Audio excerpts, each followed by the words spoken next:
हाँ जी भाई, ज्ञान ले लो।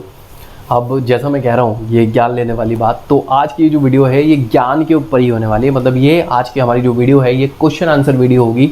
इसके अंदर काफ़ी सारे क्वेश्चन हैं जो नॉर्मली लोगों के दिमाग में आते हैं या लोगों को नहीं पता होते वो क्वेश्चन, और उन्हीं क्वेश्चंस को मैं आंसर करने वाला हूँ कि आपने क्या करना है और क्या नहीं करना है। एक चीज़ और मैं बता दूँ तो ये सारे जो क्वेश्चंस हैं ये ऑटोमोबाइल से रिलेटेड हैं या उनकी प्रॉब्लम से रिलेटेड हैं या हाईवे से रिलेटेड हैं या टूर वगैरह से रिलेटेड हैं। यानी ये जो क्वेश्चंस हैं ये पूरी तरीके से आपको दिखने वाले हैं बाइक कार वगैरह से रिलेटेड या रोड से रिलेटेड, जो भी हो सकता है कि इनमें से कुछ एक क्वेश्चंस आपके हों।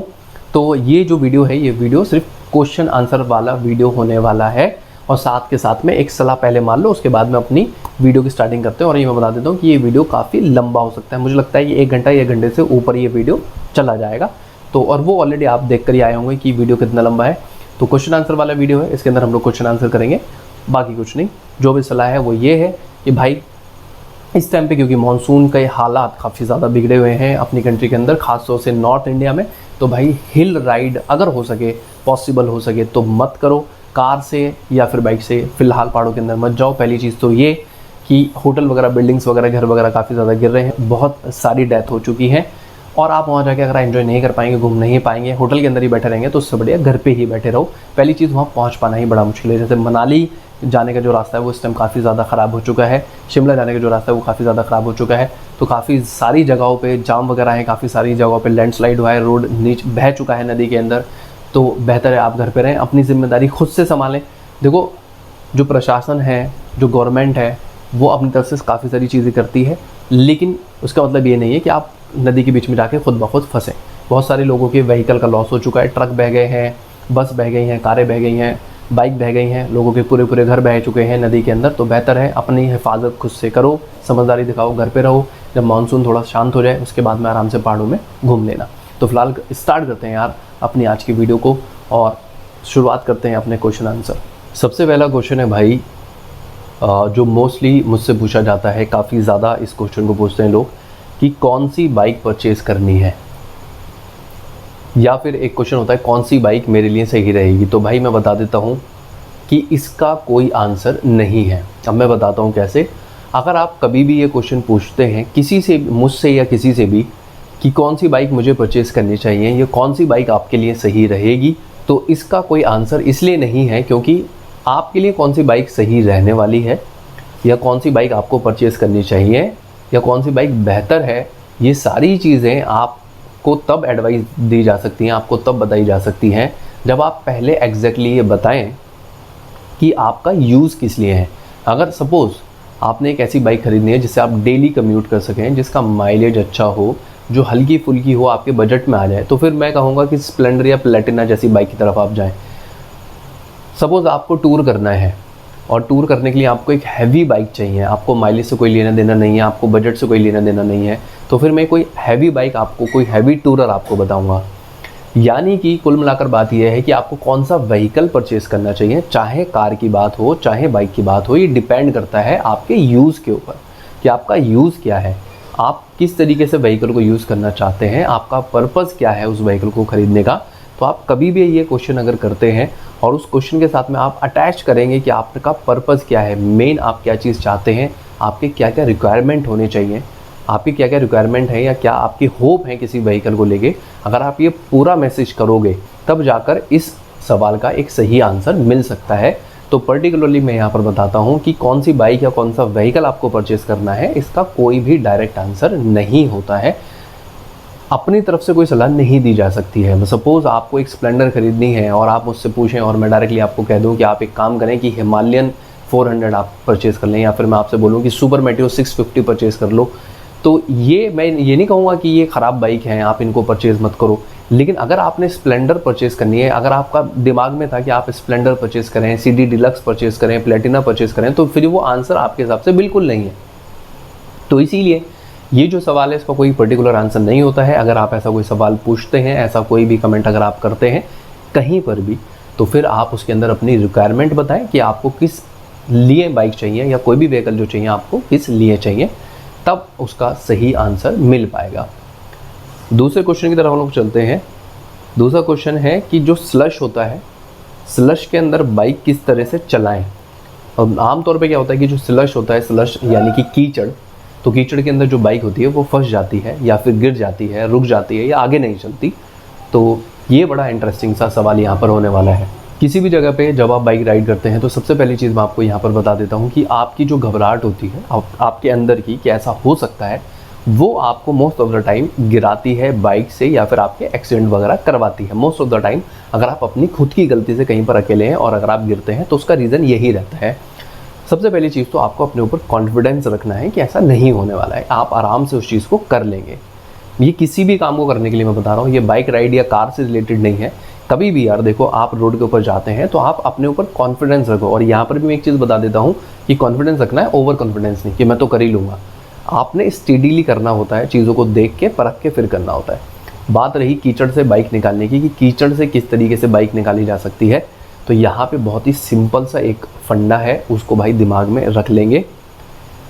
आपने कभी भी कहीं स्लश दिखती है, कहीं पर कीचड़ नज़र आती है या कहीं पर पानी भरा हुआ है, तो आपने क्या करना होता है कि आप उस जगह पे जितना ज़्यादा हो सके स्लो राइड करो। और आपने जो स्लो राइड करना है वो आप इस तरीके से राइड करना है कि आपको पैर ना नीचे रखना पड़े और बहुत ज़्यादा तेज़ भी ना चले, बस स्ट्रेट लाइन में सबसे स्लो चलना है भाई।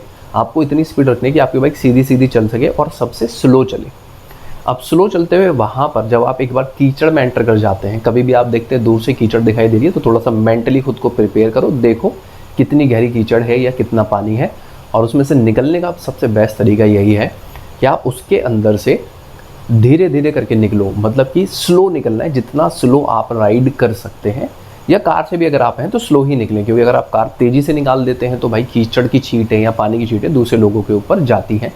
बाइक में आपने क्या करना है, फर्स्ट गियर सबसे पहले आपने रखना है, फर्स्ट गियर रखो, सबसे स्लो जो आप आराम से राइड कर सकते हैं उस कंडीशन में, तो आपने सबसे स्लो वहाँ से निकालनी है। और कभी भी कीचड़ के बीच में पहुँचने के बाद में अगर आपको ऐसा लग रहा है कि भाई मेरी बाइक तो फिसल नहीं रही, थोड़ा सा एक्सेलरेट कर देता हूँ, तो ये ध्यान रखना कि आपने एक्सेलरेटर कभी भी झटके से नहीं करना है।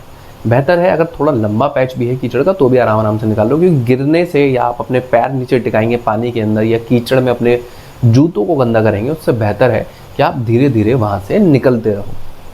तो यही तरीका है, फर्स्ट गियर में बाइक रखो, एक्सेलरेटर जितना कम हो सकता है उतना रखना है, जितना स्लो राइड कर सकते हो उतना स्लो राइड करो और आराम से वहाँ से निकलते हुए चले जाओ।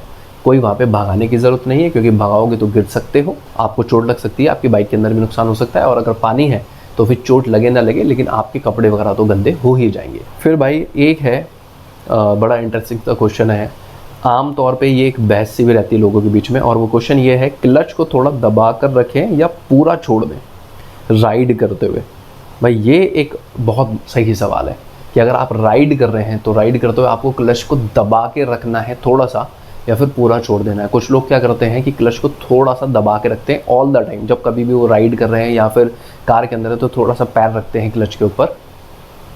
मोस्टली ये जो लोग इस तरीके से करते हैं वो इसलिए करते हैं जिससे कि जो बाइक है, जो कार है, वो थोड़ा सा कंट्रोल में रहे। और मैं ये बता देता हूँ कि ज़्यादातर ये चीज़ें जो करते हैं वो जो फ्रेशर होते हैं, जो अमेचर होते हैं, जिन्होंने अभी इनिशियली राइड करना स्टार्ट किया है, वो अक्सर इस तरह की चीज़ों को करते हुए दिखाई देते हैं कि क्लच को थोड़ा सा दबा के रखते हैं या फिर आधा दबा के रखते हैं। तो सवाल ये है कि आपने क्लच थोड़ा सा दबा के रखना है, क्या ये सही है, या आपको पूरा छोड़ के राइड करनी चाहिए? तो सबसे पहले इसका आंसर मैं बता देता हूँ कि जब कभी भी राइड करो तो क्लच को पूरा छोड़कर ही राइड करनी है। कभी भी गियर शिफ्ट करेंगे तो गियर शिफ्ट करते हुए आपने क्लच दबाना है और उसको छोड़ देना है। गियर शिफ्ट करते हुए भाई, गियर चाहे आपने अप करने हैं या फिर आपने गियर डाउन करने हैं, तब आप क्लच का यूज़ करो। अदरवाइज आपने क्लच को नहीं दबाना है कभी भी। और साथ में क्लच को दबाए रखने का तो भाई कोई सवाल ही नहीं होता। अगर आप क्लच को दबा के रखेंगे थोड़ा या फिर आधा, तो ये चीज़ ध्यान रखना है कि आप अपने क्लच प्लेट को डैमेज कर रहे हैं या आप अपने क्लच प्लेट की लाइफ को कम कर रहे हैं। अब ऐसा नहीं है कि आप थोड़ा सा दबा के राइड करेंगे और एकदम से आपकी क्लच प्लेट ख़राब हो जाएंगी, नहीं, ऐसा नहीं है। लेकिन हाँ, ऐसा ज़रूर हो सकता है। आप कितना दबाते हैं ये उस बात पर डिपेंड करता है कि अगर आपकी बाइक का क्लच प्लेट 30,000 किलोमीटर तक चलने वाला था और आपने उसको दबा के राइड किया है, तो हो सकता है वो 20,000 किलोमीटर पर ही ख़राब हो जाए। या आप बहुत ज़्यादा दबाते हैं तो हो सकता है 15,000 किलोमीटर पे, हो सकता है 10,000 किलोमीटर पे। ऐसे लोग भी हैं जो 10,000 किलोमीटर तक भाई राइड नहीं कर पाते क्योंकि वो क्लच को छोड़ते ही नहीं है। तो भाई सिंपल सी चीज़ है कि क्लच आपने सिर्फ तभी दबाना है जब आप गियर शिफ्ट करेंगे। अब दूसरी कंडीशन और है कब दबाना होता है, और वो है जब आप ब्रेक लेते हैं। जब आप ब्रेक लेते हैं तो क्लच नहीं दबाना है। अब ये चीज़ हो सकता है आपको सुनने में अजीब लगे कि ब्रेक करते हुए जब आप ब्रेक लेते हैं अपनी कार में या फिर आप अपनी बाइक में जब ब्रेक लेते हैं तो क्लच नहीं दबाना है, ये मैं बोल रहा हूँ, जबकि आमतौर पे आप लोग ऐसा करते हो। होता क्या है कि जब कभी भी हम लोग ब्रेक दबाते हैं तो ब्रेक अप्लाई करने के टाइम पे हमारे व्हीकल की स्पीड कम हो जाती है। कम होने के बाद में आपकी जो बाइक है, आपका जो व्हीकल है, वो झटके मारने लगता है क्योंकि स्पीड कम हो गई है, गियर ज़्यादा है। तो आपने जब वो स्पीड कम हो जाती है और जब आपको फील होता है कि अब स्पीड कम हो गई है, गियर मेरे ज़्यादा है और गियर मुझे डाउन शिफ्ट करने चाहिए, गियर मुझे कम करने चाहिए, तब आपने जाकर क्लच दबाना है। मतलब ब्रेकिंग के टाइम पे आपने क्लच नहीं दबाना होता। सपोज आपकी बाइक 80 की स्पीड पर है, आपने ब्रेक लिए और बाइक को 60 की स्पीड पर ले आए, तो 80 से 60 आने में आपको क्योंकि गियर नहीं उतारने हैं, आपने सिर्फ 20 की स्पीड रिड्यूस की है, तो आप क्लच ना दबाएं। आमतौर पर मैं देखता हूं कि लोग क्या करते हैं कि 100 की स्पीड पर भी अगर ब्रेक लेते हैं तो भी क्लच दबा लेते हैं, क्लच का यूज़ करते हैं। क्लच का यूज़ नहीं करना है आपका। अगर आप सपोज आपकी बाइक के अंदर 4 गियर हैं, एक बड़ा बेसिक सा एग्जांपल लेके चलते हैं, और आप अपनी बाइक के सारे गियर 40 या 50 की स्पीड पर डाल देते हैं। मतलब आपकी बाइक टॉप गियर में 50 की स्पीड पर आराम से चल सकती है और आप अपनी बाइक को 80 की स्पीड पे राइड कर रहे हैं सपोज। और ऐसा ही सेम कार के अंदर भी है कि आपकी कार के अंदर आराम से 60 की स्पीड पे टॉप गियर आ जाता है और फिर आप उस कार को 80 या 100 की स्पीड पे राइड कर रहे हैं। सपोज आपने एकदम से ब्रेक लेने हुए। ज़्यादातर लोग क्या करते हैं इस कंडीशन के अंदर कि क्लच दबाते हैं फिर ब्रेक लेते हैं। नहीं करना है ऐसा। अगर आपको 100 से 80 की स्पीड पर ही आना है या 80 से 60 तक ही आना है तो आपको क्लच दबाने की कोई भी ज़रूरत नहीं है। आप सिंपल सिर्फ ब्रेक को दबाइए। अगर आप ऐसा कर रहे हैं तो आप गलत कर रहे हैं, क्योंकि इससे आपकी जो बाइक की या जो कार की जो क्लच की लाइफ है वो रिड्यूस हो रही है और आपको फिर वो एक भारी भरकम खर्चा उठाना पड़ेगा। अगर आप कार ड्राइव कर रहे हैं, अगर आप बाइक राइड कर रहे हैं, तो भी बाइक के अंदर अगर कोई 100 सीसी वाली बाइक है, कोई बेसिक कम्यूटर बाइक है, तो उसके अंदर आपको खर्चा उठाना पड़ेगा। थोड़ी सी हैवी बाइक होगी तो उसमें थोड़ा ज़्यादा खर्चा आपका होने वाला है। तो कुल मिलाकर बात यह है कि आपने क्लच का यूज़ नहीं करना है। जैसे मैंने बोला है कि जब कभी भी आपको गियर शिफ्ट करने हो, या तो डाउन शिफ्ट या फिर अप शिफ्ट, आप तभी क्लच का यूज़ करें। अदरवाइज़ क्लच का यूज़ करने की कोई ज़रूरत नहीं होती है। और क्लच को दबाकर तो कॉन्टिन्यूसली कभी भी राइड नहीं करनी चाहिए, ड्राइव नहीं करनी चाहिए। इससे आपका क्लच ख़राब होता है। नौ सीखे इस चीज़ को ज़रूर करते हैं जो अमेचर होते हैं, जो इनिशियली सीखते हैं, लेकिन आप ज़्यादा से ज़्यादा प्रैक्टिस करें कि आप क्लच का यूज़ सिर्फ तब करें जब आप गियर को शिफ्ट करें। अदरवाइज़ क्लच को यूज़ करने की कोई ज़रूरत नहीं है। नेक्स्ट क्वेश्चन है भाई, मेरी क्लच प्लेट जल्दी ख़राब हो जाती है, कैसे बाइक चलाऊं? ये जो मैंने अभी आपको आंसर किया है, ये आंसर वहीं से मिलता जुलता है कि अगर आपकी बाइक की क्लच प्लेट जल्दी ख़राब हो रही है तो आप कहीं ना कहीं कमी कर रहे हैं। सपोज दूसरे लोगों के पास वही सेम बाइक है, दूसरे लोगों की बाइक की जो क्लच प्लेट है 25,000 30,000 किलोमीटर आराम से चल रही है, आपकी 15,000 20,000 किलोमीटर तक ही चल पा रही है और फिर ख़राब हो जाती हैं। तो कहीं ना कहीं आपकी राइडिंग के अंदर परेशानी हो सकती है। या ऐसा भी हो सकता है कि अगर आप अच्छी तरीके से राइड करते हैं, सब कुछ आप जानते हैं, तो क्लच की सेटिंग हो सकता है जो क्लच का लीवर है वहाँ से सेटिंग सही ना हो, जिसकी वजह से क्लच प्लेट आपकी जल्दी ख़राब हो सकती है। ये जो दूसरा केस मैंने आपको बताया है, ये दूसरा केस बहुत ही कम होता है, क्योंकि आमतौर पे कोई भी मैकेनिक इतना बेवकूफ़ नहीं होता कि क्लच की इतनी ख़राब सेटिंग करे कि क्लच प्लेट खुद ब खुद घिसती रहे। अगर आपने खुद से छेड़छाड़ की है तब इस कंडीशन में ऐसा हो सकता है कि क्लच प्लेट खुद से घिसे, अदरवाइज ऐसा नहीं होता है। तो आपने अपने चलाने के स्टाइल पे ध्यान देना है कि आप क्लच का यूज़ किस हिसाब से करते हैं और फिर आप क्लच के यूज़ को कम करो। सिर्फ जैसा मैंने कहा, सिर्फ गियर शिफ्ट करते हुए, डाउन शिफ्ट या फिर अप शिफ्ट करते हुए ही क्लच का यूज़ करो। फिर उम्मीद है कि क्लच थोड़ा आपका ज़्यादा चलेगा। उसके बाद है नेक्स्ट क्वेश्चन कि डुअल चैनल ABS वाली बाइक लूँ या सिंगल चैनल ABS वाली ठीक है? देखो भाई, ये एक बड़ा मुद्दा है। डुअल चैनल ABS, या फिर अगर हम लोग बात करते हैं सिर्फ ABS के बारे में भी, तो आम तौर पे लोगों के अंदर क्या होता है कि अगर आपको कम चीज़ें पता हैं तो आपको ऐसा बताया जाता है, और ऐसा एक्चुअल में भी है। अगर हम लोग देखें कि जो ABS वाली बाइक है, ABS वाली बाइक थोड़ा ज़्यादा डिस्टेंस लेती है रुकने में as compared to normal disc brake वाली बाइक। ऐसा है कि ABS की बाइक जो है उनके अंदर आपको जो ब्रेकिंग पावर है वो कम मिलती है नॉर्मल डिस्क ब्रेक वाली बाइक से।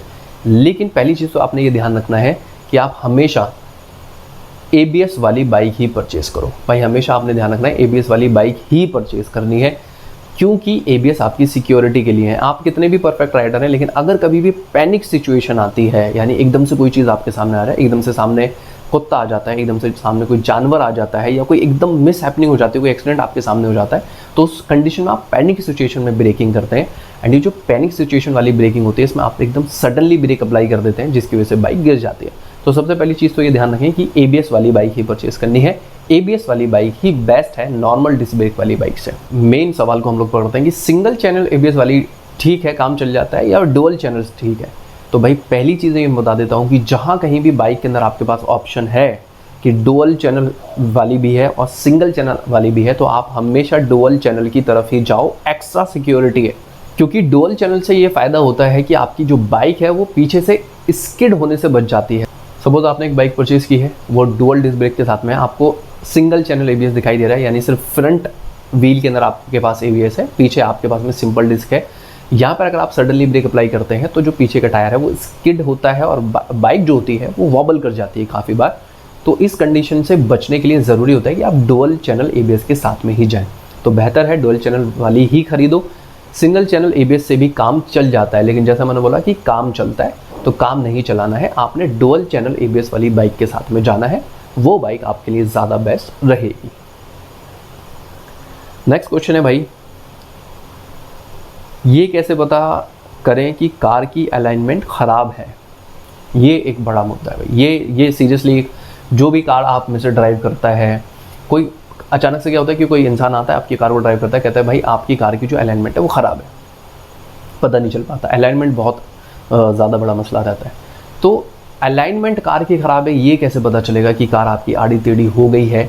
आमतौर पे क्या होता है कि जब कभी भी हम लोग ज़्यादा गड्ढे वाली सड़क पर ड्राइव करते हैं, कहीं पर टूटे फूटे रास्तों पे हमें अगर ड्राइव करना होता है, थोड़ा सा अपने को ऑफ रोड करना पड़ जाए, क्योंकि इंडियन रोड कंडीशन अपने को पता है काफ़ी ज़्यादा ख़राब रहती हैं। ख़ासतौर से मानसून की जो अभी चल रहा है, मानसून वाले सीज़न के अंदर तो अक्सर रोड के ऊपर गड्ढे दिखाई देने लगते हैं, और स्पीड से अगर गड्ढे के अंदर कोई टायर आपका चला जाए तो आपकी जो कार की अलाइनमेंट है वो ख़राब हो सकती है। तो अब सवाल ये है कि पता कैसे चलेगा भाई? अगर आप रेगुलर भी अपनी कार को ड्राइव करते हैं तो ये पता लगाना पहली चीज़ तो ये कि बहुत मुश्किल काम होता है। अगर आप नॉर्मली दिल्ली के अंदर या किसी भी सिटी के अंदर ड्राइव करते हो, लो स्पीड पे वही 40, 50, 60 की स्पीड पर आप ड्राइव करते हैं, तो नहीं पता चलने वाला है कि अलाइनमेंट ख़राब हो गई है।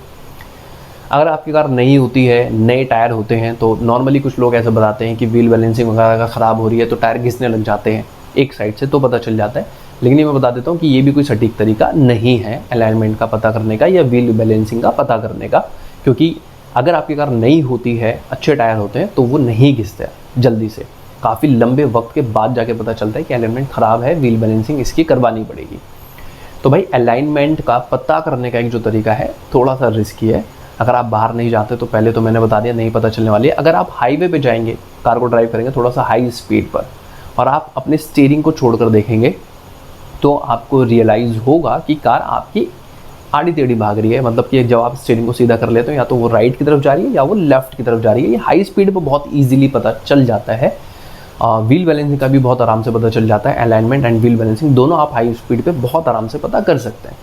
लेकिन नॉर्मली अगर आपको थोड़ा बहुत अगर फील होता है, अगर आपको लग रहा है कि आपका जो स्टीयरिंग है वो अलाइनमेंट में नहीं है, कार आपकी सीधी नहीं चल रही है, थोड़ा बहुत अगर आपको फ़र्क नज़र आता है, तो सबसे बेहतर होता है कि इसी एक्सपर्ट को चेक करवा लो, क्योंकि आप एक ख़राब कार को चला रहे हो, उससे बेहतर है एक्सपर्ट कोई चेक करके आपको बता देगा।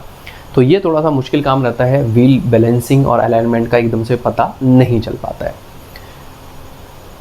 फिर अपना उसके बाद नेक्स्ट क्वेश्चन है, स्पोक व्हील वाली क्लासिक सही है या फिर एलॉय व्हील वाली ज़्यादा सही है? अब ये बड़ा अच्छा मसला है भाई। क्लासिक 350 के बारे में यहाँ बात चल रही है। रॉयल एनफील्ड क्लासिक 350 जो बाइक है उसमें दो वेरिएंट हमें देखने को मिलते हैं। उसके अंदर अपने को स्पोक व्हील दिखाई देते हैं, यानी जो तिल्लियों वाले जो टायर होते हैं वो देखने को मिलते हैं, जो रिम होते हैं, एंड एलॉय व्हील दिखाई देते हैं। तो सवाल ये है कि कौन सी ज़्यादा सही है उन दोनों बाइक में से? तो देखो, हर एक अगर हम लोग रिम की बात करते हैं या अगर हम लोग टायर की बात करते हैं कि स्पोक व्हील ज़्यादा सही है या एलॉय व्हील ज़्यादा सही है, तो यहाँ पर मैं कहूँगा कि दोनों के एडवांटेज और डिसएडवांटेज दोनों हैं। लेकिन हम लोगों को क्या चूज़ करना होता है इस कंडीशन में कि जिस चीज़ की ज़्यादा एडवांटेज है, जो चीज़ ज़्यादा सही है हमारे लिए, उसकी तरफ हम लोग जाएं। जो एलॉय व्हील हैं वो स्पोक व्हील के कंपेयर में ज़्यादा सही है, और उसका एक मेन रीज़न मैं आपको बता के चलूँगा। ओवरऑल अगर हम लोग परफॉर्मेंस को साइड में रख देते हैं कि व्हील कैसा परफॉर्म कर रहा है, तो सबसे मेन रीज़न ये होता है कि आपको एलॉय व्हील वाली जो बाइक होती है उसके अंदर ट्यूबलेस टायर दिखाई देता है। मैं यहाँ पे सिर्फ क्लासिक 350 की बात नहीं कर रहा हूँ, मैं किसी भी बाइक की बात कर रहा हूँ कि भाई आपको वहाँ पे ट्यूबलेस टायर दिखता है, जो कि बड़ी सुकून वाली बात होती है। पहली चीज़ तो ये कि ट्यूबलेस टायर के अंदर अगर पंचर हो जाए तो जल्दी से लग जाता है। दूसरा, अगर आपको पंचर वाला कोई एकदम से नहीं मिल रहा तो भी ट्यूबलेस टायर के अंदर इतनी स्ट्रेंथ होती है कि अगर आप सोलो राइड कर रहे हैं तो आप आराम से उस एक जगह, एक पर्टिकुलर लोकेशन से, अगर वहाँ पंचर वाला नहीं है तो आराम से वहाँ से राइड करते करते स्लो स्पीड में थोड़ा दूर जा सकते हैं, किसी पंचर वाले को ढूंढ सकते हैं। ये एक एडवांटेज है। दूसरा ये अब मैं बता देता हूँ कि जब हम लोग स्पोक व्हील की बात करते हैं तो वहाँ पे आपने को दिखाई देते हैं ट्यूब वाले टायर। अब भाई ट्यूब वाले टायर के साथ मसला क्या होता है कि जैसे ही पंक्चर होता है वहीं पर फ्लैट हो जाते हैं, और अगर वहीं पर फ्लैट हो गए तो फिर आपको बाइक को खींचना ही पड़ता है और खींचने में भी दिक्कत होती है। साथ के साथ ट्यूब वाले टायर के अंदर पंक्चर लगाना मेहनत का काम है और ज़्यादा लंबा वक्त लगता है। पहले टायर खोलना पड़ता है, ट्यूब निकालेंगे, उसके बाद में पंक्चर लगता है, तो ये एक थोड़ा सा टाइम कंज्यूमिंग हो गया। सपोज आप किसी कंडीशन में रात में फंस गए और वहाँ पे आपके पास में ट्यूबलेस टायर वाली बाइक है, वहाँ उसमें पंक्चर हो भी जाता है तो आप आराम से वहाँ से राइड करते करते निकल सकते हैं, आपको पूरी रात में वहाँ रुकना नहीं पड़ेगा। लेकिन ट्यूब वाली अगर कोई बाइक है तो आपको उसको घसीट कर ही ले जाना पड़ेगा। तो एक ये सबसे मेजर जो पॉइंट है ना स्पोक एंड एलॉय के अंदर, तो आपको एलॉय व्हील के अंदर ये जो पॉजिटिविटी मिल रही है ये सबसे ज़्यादा बड़ा एडवांटेज है यहाँ पर। अब आप में से कोई कहेगा कि हाँ भाई स्पोक व्हील के अंदर भी हम लोग करवा सकते हैं, ट्यूबलेस टायर डलवा सकते हैं, तो ऐसा पॉसिबल है। अंदर आपको लेयरिंग करवानी पड़ती है, उसके बाद आप करवा तो सकते हैं लेकिन वो इतना ज़्यादा सक्सेसफुल नहीं रहता है, वो कहीं ना कहीं से लीक कर सकता है। हाँ, यहाँ पे मैं एक चीज़ ज़रूर कहूँगा कि अगर आप एक हार्डकोर ऑफ रोडर हैं, हार्डकोर ऑफ रोडर का मतलब है कि आप सिर्फ ऑफ रोड ही करते हैं, आपकी आदत है बाइक को रफ चलाने की, गड्ढे वाली सड़क पे आप चलाते हैं, या फिर आप ऑफ रोड ही करते हैं, प्रॉपर आप उछाल उछाल के चलाने वाले हैं, बहुत ज़्यादा हार्डकोर जैसे मैंने कहा कि आप ऑफ रोडिंग करते हैं, तो फिर आप स्पोक वाली बाइक के साथ में जाएँ। अदरवाइज़ आप आराम से एलॉय व्हील वाली बाइक परचेज़ करो, उसको एंजॉय करो, उसके बेनिफिट्स को आराम से उठाओ। नेक्स्ट क्वेश्चन की तरफ हम लोग चलते हैं कि हमारा नेक्स्ट क्वेश्चन क्या है। हाईवे पर रात में दिखता नहीं है सामने से लाइट लगने पर, इससे बचने का जुगाड़ क्या है? कोई जुगाड़ नहीं है।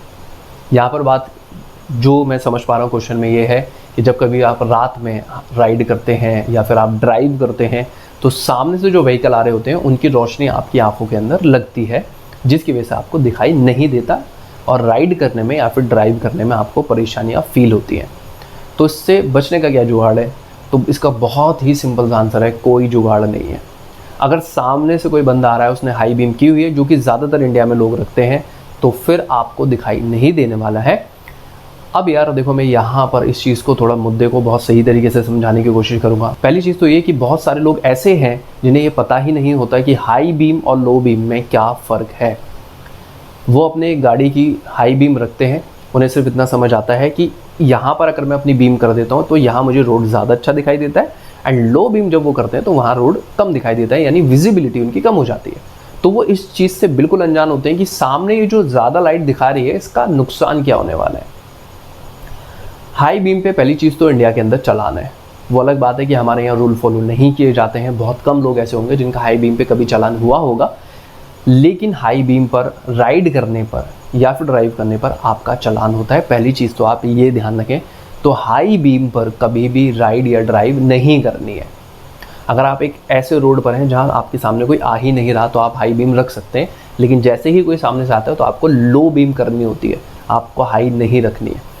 भाई हाई बीम पे होता क्या है, जब आपको ज़्यादा विजिबिलिटी दिख रही होती है ना, सिंपल कुछ लोग इसको ऐसे जानते हैं कि इस यहाँ लाइट करता हूँ तो कम दिखती है, वहाँ लाइट करता हूँ तो ज़्यादा दिखती है। तो ये जो ज़्यादा लाइट दिखती है इसका असर क्या होता है? सपोज़ ये आपका व्हीकल है और जब आप इसको लो बीम पर रखते हैं तो जो लाइट है वो रोड के ऊपर ऐसे नीचे की तरफ जाती है, लेकिन अगर आप अपने व्हीकल की हाई बीम करते हैं तो वो रोड के पैरेलल जाती है सामने, और ये सामने जो भी इंसान आ रहा है बाइक से या कार से उसकी आंखों में लगती है, जिसकी वजह से उसे रोड पर दिखाई नहीं देता। बहुत सारे एक्सीडेंट हाई बीम की वजह से होते हैं। बहुत सारे ऐसे इंसिडेंसेस हैं कि हाई बीम थी, सामने आंखों में रोशनी गिर रही थी, पता नहीं चला कि रोड पे आगे कोई व्हीकल है, कोई गड्ढा है, या फिर रोड के ऊपर कोई पत्थर वगैरह पड़ा हुआ है, या रोड बंद है और लोग जाकर टकरा जाते हैं डिवाइडर में, पिलर के अंदर, और कभी कभी कुछ ऐसे व्हीकल में, जैसे हमारे यहाँ पे ट्रैक्टर ट्रॉली चलती है जिसके पीछे कोई बैकलाइट नहीं होती और पता भी नहीं चलता कि वो आगे है। अगर सामने से कोई बहुत ज़्यादा बड़ा कोई व्हीकल आता है जिसकी लाइट बहुत ज़्यादा स्ट्रॉन्ग है, हाई बीम पर है, तो यहाँ राइडर को या ड्राइवर को नहीं पता चलता है आंखों में जाने पे कि उसके सामने भी कोई चीज़ है। तो हाई बीम पे टू मच एक्सीडेंट होते हैं। तो मैं ये पहली चीज़ बताता हूँ ये एक रिक्वेस्ट है और ये एक एडवाइस है कि भाई आप हाई बीम मत रखो। अगर आप हाई बीम रखते हो तो आप इतने ज़्यादा वहाँ पर अटेंशन में रहो कि अगर जैसे ही सामने से कोई व्हीकल आता है तो आप उसको लो कर लो, या फिर अपनी आदत डालो लो बीम पे ही राइड करने की। कंपनी ने हाई बीम दी है लेकिन उसका मतलब ये नहीं होता कि आप हाई बीम पर ही चलें। आप में से कुछ कहेंगे कि अगर ऐसा यूज़ ही नहीं करना होता तो हाई बीम क्यों दी है? वो इसलिए दी है कि सिंगल रोड पे हैं, सामने से कोई नहीं, अगर आप सोलो राइड कर रहे हैं, अकेले ही हैं रोड के ऊपर, तब आप ऐसा कर सकते हैं कि आप हाई बीम का यूज़ कर लो। लेकिन जैसे ही सामने से कोई आता है उसको लो कर लो, जिससे सामने वाले को दिखाई दे। अब होता क्या है, हमारे यहाँ पे बहुत सिंपल सा फैशन है, सामने से जो जाता है उसकी भी हाई बीम है, उधर से जो आ रहा है उसकी भी हाई बीम है, दोनों को एक पर्टिकुलर टाइम पे दिखाई नहीं देता, लेकिन कोई भी लो नहीं करना चाहता है। एक और चीज़ है कि अगर सामने से कोई इशारा करता है आपको डिपर देकर कि भाई लो कर लो, तो आप लो कर लो। हम में से किसी को पता ही नहीं है कि ये इशारा किस चीज़ का है। तो भाई अगर कोई आपको ब्लिंक करके दिखाता है अपने हेड लैम्प को, तो इसका मतलब होता है कि वो आपको इशारा कर रहा है कि आप अपनी लो बीम कर लो। लो बीम कर लेनी चाहिए जिससे कि उसको दिखाई दे। सिंपल सी बात है कि हम लोगों को ही समझदार होना पड़ेगा, हम लोगों को प्रैक्टिस फॉलो करनी पड़ेगी। ये चीज़ आदत में लाओ कि हाई बीम का यूज़ नहीं करना है नॉर्मल रोड पे चलते हुए। ये सिर्फ आपकी आदत के ऊपर है कि आप हाई बीम लगातार यूज़ करते जा रहे हो, आपको कोई फ़र्क नहीं पड़ रहा कि सामने वाले का एक्सीडेंट होगा या नहीं होगा। और इवन मैं पर्सनली भी ऐसे लोगों को जानता हूँ जिनका हाई बीम के ऊपर एक्सीडेंट हो चुका है हाई बीम की वजह से। तो ये हरकत बंद कर दो भाई, ये मत करो बिल्कुल भी, बिल्कुल सही नहीं है ये। हाई बीम का यूज़ नहीं करना है। कोई जुगाड़ नहीं होता, किसी की आंखें इतनी तेज़ नहीं होती सामने से पड़ती हुई रोशनी के अंदर चीज़ों को देख सके, और ये सबको परेशानी फेस करनी होती है, लेकिन इसका कोई सॉल्यूशन कोई नहीं करना चाह रहा है। तो ये इस क्वेश्चन पे मैंने सीधा सीधा बता दिया है कि हाई बीम यूज़ करना बंद करो, कोई जुगाड़ नहीं होता। सबको समझाओ, जो भी आपके आसपास है, जो भी इस वीडियो को देख रहा है, कि आपने हाई बीम यूज़ नहीं करनी है। नेक्स्ट क्वेश्चन है, हाईवे पे जब कभी भी राइड करते हैं तो राइड करते हुए बाइक को किस लाइन में चलाना चाहिए? अब ये एक बड़ा, मैं कहूँगा, समझदारी से जुड़ा हुआ क्वेश्चन है कि आप किस तरफ राइड करें। नॉर्मली अपने हाईवे पे दिखाई देता है कि बाइकर की कोई लेन है नहीं, कहीं पर लिखा भी नहीं होता अक्सर ज़्यादातर सड़कों पे कि किस लेन में बाइक राइड करें, और बाइकर कहीं भी चलते हैं, बीच में चलते हैं, साइड में चलते हैं, राइट साइड में चलते हैं। तो भाई आपकी कौन सी लेन है, मतलब प्रॉपर बाइक के हिसाब से अगर देखा जाए तो बाइकर की कौन सी लेन होती है? देखो, अगर सपोज़ हम लोग ऐसे लेके चलते हैं कि 3 लाइन है रोड के ऊपर, आप ऐसे जा रहे हैं, जब आप रोड पे मूव करते हैं, जब आप चलते हैं रोड के ऊपर, ड्राइव कर रहे हैं, राइड कर रहे हैं, तो आपके राइट साइड में जो लेन है उसको हम लोग कहते हैं अपर लेन या मेन लेन होती है, वो जो आपके राइट साइड की तरफ है। आप जो सेंटर में है, जो बीच में है, वो मिड लेन है, एंड लेफ्ट की तरफ जो आपकी लेन है वो लोअर लेन है। तो नंबर कुछ इस तरीके से, जब आप राइड कर रहे हैं, जब आप ड्राइव कर रहे हैं, मतलब जब आप सड़क के ऊपर जा रहे हैं, तो ये सबसे ऊपर वाली लेन है, ये उसके नीचे वाली लेन है, और ये सबसे नीचे वाली लेन है। आप इसको ऐसे भी मान सकते हैं, फर्स्ट लेन, सेकंड लेन, थर्ड लेन। तो भाई जब कभी भी आप बाइक से चलते हैं तो आपने हाईवे के ऊपर, या अगर देखा जाए किसी भी सड़क के ऊपर, जो थर्ड लेन होती है, जिसको सबसे नीचे वाली लेन बोला जाता है, सबसे नीचे वाली लेन में आपको बाइक राइड करनी होती है हाईवे पर, सबसे नीचे वाली लेन के अंदर। अब उसका यहाँ पे मैं पूरा बता देता हूँ कि ऐसा क्यों है रूल कि आप सबसे नीचे वाली लेन के अंदर बाइक राइड करेंगे, जो सबसे निचला हिस्सा है। कुछ एक राइडर तो ऐसे भी होते हैं जो मेन लाइन में चल रहे होते हैं, ऊपर वाली लाइन में। ये बिल्कुल भी समझदारी नहीं है, ये एकदम टू मच रिस्क है। अगर आप हाईवे के ऊपर हैं तो ऐसा बिल्कुल ना करें। जो आपकी सबसे लोअर लेफ्ट, सबसे नीचे वाली लेफ्ट की तरफ, जो सबसे लेफ्ट वाली साइड में आपकी लेन है, आप उसको फॉलो करें। सपोज 8 लेन वाला हाईवे है, 4 लेन है, तो ये सबसे फर्स्ट लेन हो गई, सेकंड लेन, थर्ड लेन, फोर्थ लेन। आपने फोर्थ लेन में चलना है, मतलब सबसे लेफ्ट वाली लेन में आपको हमेशा चलना है, जो आपके बाईं तरफ है। तो जब हम लोग बात करते हैं लेन के बारे में, तो बाईं तरफ चलने के लिए मैं क्यों बोल रहा हूँ कि जो फर्स्ट लेन होती है किसी भी हाईवे की, वो सबसे ज़्यादा फास्ट लेन होती है। और आमतौर पे अगर आप देखते हैं ताज एक्सप्रेस वे के ऊपर या किसी और एक्सप्रेस वे के ऊपर, तो आप हमेशा देखना कि जो फर्स्ट लेन है, जो मेन लेन होती है डिवाइडर के पास वाली, वो डिवाइडर के पास वाली जो लेन है वो सबसे ज़्यादा फास्ट लेन होती है, और वहाँ से जो सबसे तेज़ कारें होती हैं वो निकलती हैं वहाँ से। और ज़्यादातर कार वाले उसका यूज़ नहीं कर रहे होते हैं, क्योंकि पीछे से कोई तेज़ी से आएगा तो उन्हें ठोक सकता है। तो आपको जो स्लो स्पीड पे कार चलती दिखेंगी वो मिड लेन में दिखेंगी, क्योंकि इंडिया के अंदर ज़्यादातर जगहों पे आपको 6 लेन हाईवे दिखेंगे। तो ये सबसे मेन लेन है, फर्स्ट लेन, ये फास्ट मूविंग ट्रैफिक के लिए है। इस मिड लेन के अंदर ज़्यादातर कार चल रही होती है। तो अगर आप कारों के बीच में चलेंगे तो आपको परेशानी हो सकती है। अगर आप राइडर हैं, इस वाली का बिल्कुल यूज़ ना करें, क्योंकि पीछे से आपको कोई ठोक सकता है, एक्सीडेंट के बहुत ज़्यादा चांसेस हैं। इसमें बहुत ज़्यादा ऑलरेडी ट्रैफिक है कारों का, तो इधर नहीं रहना है आपने। फिर इधर एक लेन है, इस लेन को आप यूज़ करें, लेफ्ट वाली लेन को। अब आप कहेंगे कि भाई इधर तो ट्रक है। अगर इस लेन के अंदर ट्रक है तो आपने ट्रक से बच के ही चलना है, मतलब ट्रक के आसपास नहीं चलना है। तो ये भी चीज़ ध्यान रखनी है कि भाई ट्रकों में भी नहीं घुसना है। ऐसा नहीं करना है कि चलो भाई मना कर दिया गया है, तो ऐसा कोई स्ट्रिक्ट नहीं है। अगर कहीं पे स्ट्रिक्ट है तो आप लेफ्ट लेन यूज़ करना, वैसे लेफ्ट लेन ही यूज़ करनी होती है। अगर आप ट्रक के बराबर में भी कोई लेन है तो उसको यूज़ करें। अगर आप चंडीगढ़ में जाएंगे तो चंडीगढ़ में तो चलान कटता है प्रॉपर इसी चीज़ का कि बाइकर रोड के बीच में चल रहा था या ऊपर वाली लाइन में चल रहा था, क्योंकि वहाँ बाइकर को सिर्फ लेफ्ट लेन में ही चलना होता है। तो आपने ध्यान रखना है 3 लेन में से जो सबसे लेफ्ट वाली लेन है, जो आपके बाईं तरफ लेन होती है, आपको बाएं हाथ वाली लेन को यूज़ करना होता है हाईवे पे। जो राइट वाली लेन होती है वो हैवी ट्रैफिक के लिए होती है। अब चलते हैं भाई अपने अगले सवाल की तरफ, और अगला सवाल है कार या बाइक में पंक्चर होने पर या हवा कम होने पर कैसे पता लगता है। ये एक कोई यार देखो काफ़ी मैं कहूँगा कि आमतौर पर ऐसा होता है कि लोगों की बाइक में पंक्चर वगैरह होता है या कार में पंक्चर होता है, लोगों को पता नहीं चलता। बहुत सारे आपने ऐसे व्हीकल रोड के ऊपर जाते हुए देखे होंगे कि उनका पंक्चर है, आप उन्हें बता रहे हैं कि भाई हवा कम है या पंक्चर हो गया, और तब उन्हें पता चलता है। तो जब आप उसको खुद राइड कर रहे हैं या ड्राइव कर रहे हैं तब आपको कैसे पता चलेगा, किस तरीके से पता लगता है कि हमारी कार में पंक्चर हो गया है। तो कुछ एक सिंपल तरीके हैं, मैं आपको बता देता हूँ। सपोज़ आप कार ड्राइव कर रहे हैं और कार ड्राइव करते हुए अगर आपका स्टीयरिंग अचानक से हिलने लग जाता है, हल्का, बहुत हल्का, उसके अंदर वाइब्रेशन आना स्टार्ट हो जाता है, तो मोस्ट प्रोबेबली आपके कार के जो फ्रंट टायर है उनमें से किसी की या तो हवा कम हो गई है या फिर उसके अंदर पंक्चर हो गया है। तो ये है फ्रंट टायर का पता लगाने का। लेकिन अगर कार के रियर टायर में किसी में पंक्चर होता है तो फिर मैं ये कहूँगा पता लगाने का कोई खास तरीका, कोई सटीक तरीका नहीं होता है। उसमें क्या होता है कि अगर आप रेगुलर उस व्हीकल को ड्राइव करते हैं, रेगुलर उस कार को ड्राइव करेंगे तो आपको ऐसा फील होगा कुछ टाइम के बाद में कि उसके अंदर पिकअप कम हो गया है। और ये भी तब फील होता है जब आप उसको थोड़ा नॉर्मल कंडीशन में ड्राइव करते हैं या फिर आप ज़्यादा लोगों के साथ में ड्राइव करना है। अगर आप सोलो ड्राइव करते हैं किसी कार को और वो ट्यूबलेस टायर के साथ में है तो बड़ा मुश्किल होता है। रियर अगर आपके व्हील के अंदर पंक्चर हो गया है, रियर टायर में पंक्चर हो गया है, तो आप एकदम से पता नहीं कर पाएंगे। तो इस चीज़ पे थोड़ा सा फोकस रखना पड़ता है। नॉर्मली जब आप कार को इनिशियली ड्राइव करने की कोशिश करें तो आप पहले ही देख लें कि उसके अंदर आपको पंक्चर दिखाई दे रहा है या फिर उसके अंदर हवा कम है। लेकिन अगर आपको हाईवे पे चलते हुए हो गया है, अगर आप घर से ठीक लेके चले थे, तो आमतौर पे पिकअप में थोड़ा सा कमी नज़र आने लगती है। ऐसा लगता है कि शायद कार थोड़ा भारी चल रही है या पिकअप अच्छी तरीके से नहीं ले रही है। तो ये सारी चीज़ें आपको फील होंगी और इस कंडीशन में आप मान के चलें कि आपके व्हीकल में हवा कम हो गई। अगर हम लोग बाइक की बात करते हैं तो बाइक में भाई सीधे तौर पे मैं बता देता हूँ, जैसे ही फ्रंट टायर में पंक्चर होता है तो एकदम से ही पता चल जाता है राइडर को कि पंक्चर हो गया है। अगर हवा कम होती है तो बाइक डिसबैलेंस चलती है। अगर हम लोग बात करते हैं बाइक के रियर टायर के बारे में, रियर टायर में अगर धीरे धीरे हवा कम हो रही है या फिर उसके अंदर पंक्चर हो गया है, हल्का पंक्चर हुआ है कि हवा उसमें आधी है, तो इस कंडीशन में क्या होता है कि आपकी बाइक हल्की सी ऐसे चलेगी जैसे कि आप ख़राब सड़क के ऊपर राइड कर रहे हो, थोड़ा रोड के अंदर ऊबड़ खाबड़ है थोड़ा सा रोड, या फिर जब उसमें पंक्चर हो जाता है, प्रॉपर टायर फ्लैट हो जाता है, तो फिर बाइक ऐसे चलती है जैसे आप मिट्टी के ऊपर बाइक चला रहे हैं, जैसे आप कीचड़ के ऊपर बाइक चला रहे हैं, मतलब खींचना मुश्किल हो जाती है और बाइक इधर उधर हिलने लगती है पीछे की तरफ से। तो ये कुछ पहचान होती है कि अगर आपको पक्के रोड पे चलते हुए भी ऐसा फील हो कि आप मिट्टी की सड़क के ऊपर चल रहे हैं तो इसका मतलब आपकी बाइक के अंदर पंक्चर हो गया है। तो ये कुछ एक मोटे मोटे पहचान है। बाकी आप नॉर्मली जिस व्हीकल को राइड करते हैं उसके बारे में आप काफ़ी अच्छी तरीके से जानते हैं, और अगर आप फोकस रखेंगे, अगर आप ध्यान रखते हैं चीज़ों का, तो आपको आराम से पता चल जाएगा कि पंक्चर हो चुका है। नेक्स्ट क्वेश्चन है बड़ा मज़ेदार सा, पहाड़ पर राइड करते हुए बाइक चढ़ती नहीं है, क्या किया जाए।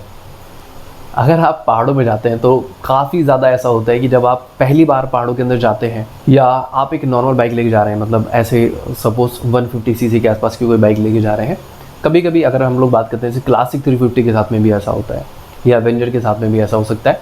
जब आप पहाड़ों में पहुँचते हैं ना तो हिल के ऊपर क्या होता है कि आपकी बाइक चढ़ नहीं रही होती, तो आपको ऐसा फील होगा कि यार पिकअप कम हो गया या तो बाइक का, या फिर इंजन ख़राब हो चुका है या क्लच प्लेट जल गई है, मेरी बाइक की चढ़ नहीं रही है ऊपर। तो क्या किया जाए इससे बचने के लिए, मतलब ऐसा क्यों हो रहा है। तो पहले तो ये चीज़ समझ लो कि पहाड़ में राइड किस तरीके से करनी है जब आप पहली बार जाते हैं। जो ऑलरेडी जा रहे हैं, जो लोग अच्छी तरीके से राइड कर रहे हैं, उनके लिए नहीं है। जो पहली बार जाना चाहते हैं, पहले कभी नहीं गए हैं, पहली बार जाएंगे या फिर पहले होकर आ चुके हैं और उनके साथ ये परेशानी आई थी, तो मैं बड़ा सिंपल सा एक तरीका बताता हूँ। कभी भी जब आप अपहिल राइड करते हैं, जब आप ऊपर की तरफ जाते हैं पहाड़ों में, तो आपने गियर कम रखने होते हैं और स्पीड या एक्सेलरेटर ज़्यादा रखना होता है। सपोज आप नॉर्मल रोड के ऊपर राइड करते हैं 30-40 की स्पीड पे थर्ड गियर के अंदर, तो आपको पहाड़ों के अंदर क्या करना है कि 50 की स्पीड तक थर्ड गियर का यूज़ करना है, उसके बाद में फोर्थ गियर लेना है। यानी कि आपने गियर थोड़े कम रखने हैं, एक्सेलरेटर ज़्यादा देना है, तो आपकी बाइक आराम से पिकअप भी देगी, आराम से चढ़ेगी भी ऊपर, आपको किसी तरह की परेशानी नहीं उठानी पड़ेगी।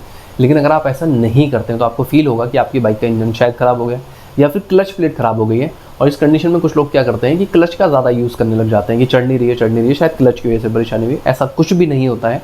अगर आप बाइक को थोड़ा सा, इसे नॉर्मल भाषा में हम लोग कहते हैं खींच कर चलाना।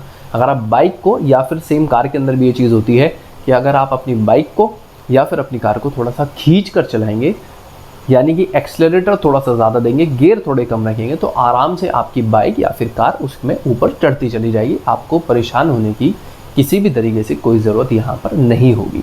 तो ये चीज़ आपको ध्यान रखनी है। वो बाइक की या कार की कमी नहीं है, आपको थोड़ा सा सीखना पड़ेगा अप हिल राइड करने में कि अप हिल राइड किस तरीके से की जाती है। जब आप डाउन हिल आते हैं, जब आप नीचे उतर के आते हैं, तो आपको ये परेशानी नहीं फेस करनी पड़ती है, सिर्फ अप हिल जाते हुए ऐसा होता है। और नॉर्मली अगर आप किसी ऐसी जगह पे पहुंच जाते हैं जहाँ फ्लाईओवर काफ़ी ज़्यादा ऊंचा है, या फिर आप किसी ढलान पर ऊपर चढ़ रहे हैं, तो भी ऐसा फील होता है। तो इस कंडीशन का बहुत सिंपल सा इलाज ये है, गियर कम एक्सीलरेटर ज़्यादा। नेक्स्ट क्वेश्चन है अपना, क्या पहाड़ों पर राइड करते हुए डिस्क ब्रेक फेल हो जाते हैं? भाई ये आपको काफ़ी ज़्यादा सुनने में आएगा लोगों से कि कोई राइड करने के लिए पहाड़ों में गया था। अक्सर राइडर के साथ ऐसा होता है कि राइड करने के लिए पहाड़ों में गए थे और डिस्क ब्रेक थे वो फेल हो गए, या ब्रेक ने काम करना बंद कर दिया। बहुत ज़्यादा सुनने में मिलता है, खासतौर से उन लोगों से सुनने में बहुत मिलता है जो तेज़ी से बाइक लेकर चलते हैं कि भाई एकदम से ब्रेक ने काम करना बंद कर दिया था। अब यहाँ पे मैं एक चीज़ बता देता हूँ भाई, ये जो एकदम से ब्रेक काम करना बंद करते हैं, ये कैसे होता है? पहली चीज़ तो ये कि जब आप अप हिल राइड कर रहे होते हैं तो ऐसा नहीं होता है। बहुत कम ऐसा होगा कि आप अप हिल राइड कर रहे हो और ऐसा होगा, क्योंकि अप हिल राइड के अंदर पहली चीज़ तो आपको ब्रेक ज़्यादा यूज़ ही नहीं करने पड़ते, ज़्यादा हार्ड यूज़ नहीं करने पड़ते हैं। तो नॉर्मली आपकी बाइक जैसे ही आप एक्सीलेटर थोड़ा सा कम करते हैं तो खुद ही रुकना शुरू हो जाती है। अप हिल तो कभी आप ऊपर चढ़ रहे हैं, एक्सीलेटर जैसे ही छोड़ेंगे वो रुकना शुरू हो जाएगी। जब आप डाउन हिल राइड करते हैं तो डाउन हिल के अंदर ये परेशानी बहुत फेस करनी पड़ती है कि लोगों में ब्रेक फेल हो रहा है। अब ये ब्रेक फेल होते कैसे हैं तो ये समझ लेना। जब कभी भी डाउन हिल राइड की जाती है तो बाइक को बैलेंस में रखने के लिए अक्सर लोग क्या करते हैं कि जो अपना रियर डिस्क होता है उसके ऊपर पैडल पे पैर रखते हैं हमेशा, जिससे कि जो डिस्क पैड है वो थोड़ा सा घिस कर चलते हैं डिस्क प्लेट के साथ में।